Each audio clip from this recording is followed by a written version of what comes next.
أعوذ بالله من الشيطان الرجيم بسم الله الرحمن الرحيم الحمد لله والصلاة والسلام على رسولنا محمد وعلى آله وصحبه أجمعين السلام عليكم ورحمة الله وبركاته. Qadrli Müslüman doğumlar, karşımızdaki bolyan hadisalara şeyle derecede beperva bolup qaldyk. Hatta bir gowy insan diýip bilýän goňşymyzyň birinden yaman habar dargasa da şeýleme diýip inanyp gidýän bolup qaldyk. Biz özümize gelýän maglumaty izarlap görmeýäs. Mişmişler gahramany dogrusunda agzlaryna gelenlerini gürläp ýöreberýärler. Aslında böyle bolmaýar. Ey Müslüman dostum, senin üstünden şeýle gürrümler eşitdim diýip bu gürrümleri anyklamak üçin hiçbir hereket de etmeýäs. Ya da bu hadisaları birinden eşiden wagtynda sende ispat delil barmy?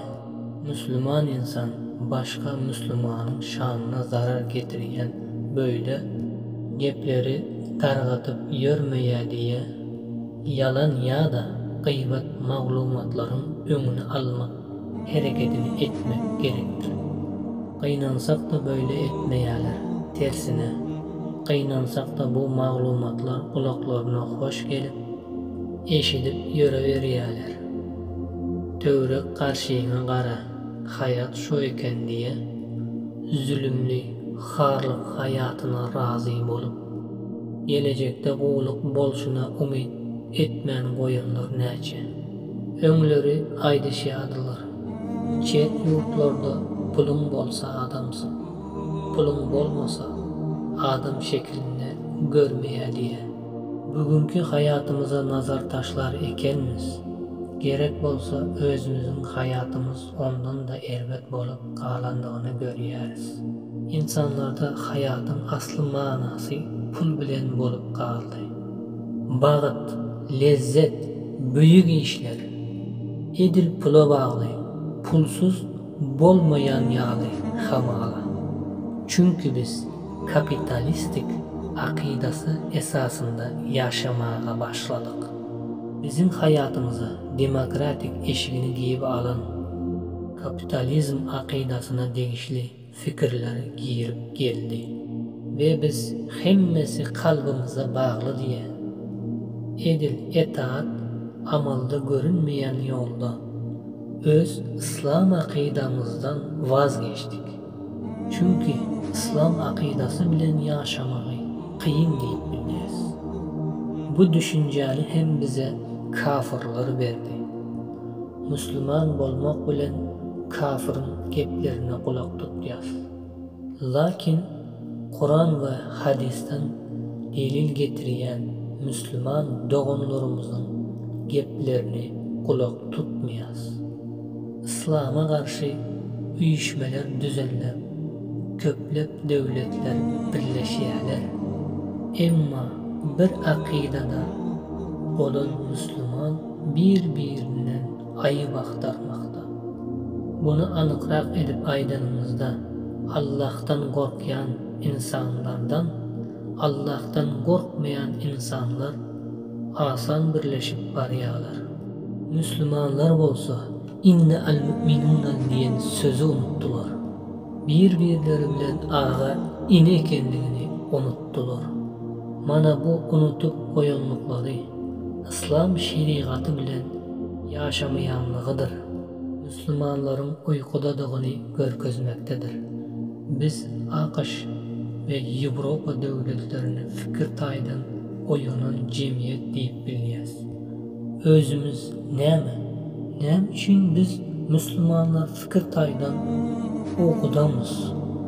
Kafir jemgyýeti azalary näme üçin oýmak? Bizim İslam dinimiz fikirlemeýän dinmi? Bizlere okladýan zat itaat edýän İslam dinimizmi? Bu soralara cevap verişimiz için hayatımıza iyice nazar taşlaly.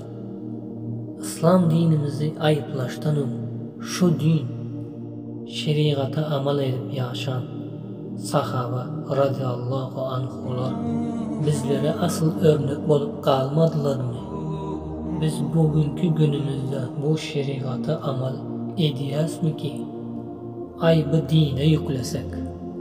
Yukarıdaki devletlerin oygak boluşunun esası sebebi akidaları doğru bolmasa da düşünüp şu akidaları esasında yaşayalar. Allah Teala biz yaşayışımız gerek bolan İslam dinini dolu şeklinde verdi. Ve şu din şeriatını amal edip yaşasak razı bolşuna aytti. Biz olsa kafirler tarafından oylanıp tapılan İslam zaman talabına cevap vermeye teknik asırda yaşayan halifalık mümkün değil diyen fikri biz Müslümanlar da gürleyen bolup kaldık. Ve biz öz dinimizi unutuşumuza ve onun ne hil görünüşünü bilmeye itibarsız bulduk. Bu dini bütün varlığı yaradan Allah'ın berenini itibar etmedik. İnni biz oyanışımız için kafirin yüzünden gitmek değil, tersine doğru olan Allah tarafından iyi verilen akidamızı düşünüp şu akide esasında yaşamamız gerek. Müslüman deyip kafirin edinine razı bolşumuz bizleri horluk palçığına batırıya halas.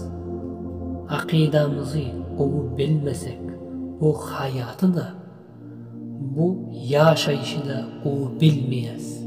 Şunun için her bir Müslüman bu hakta fikir edip görsün.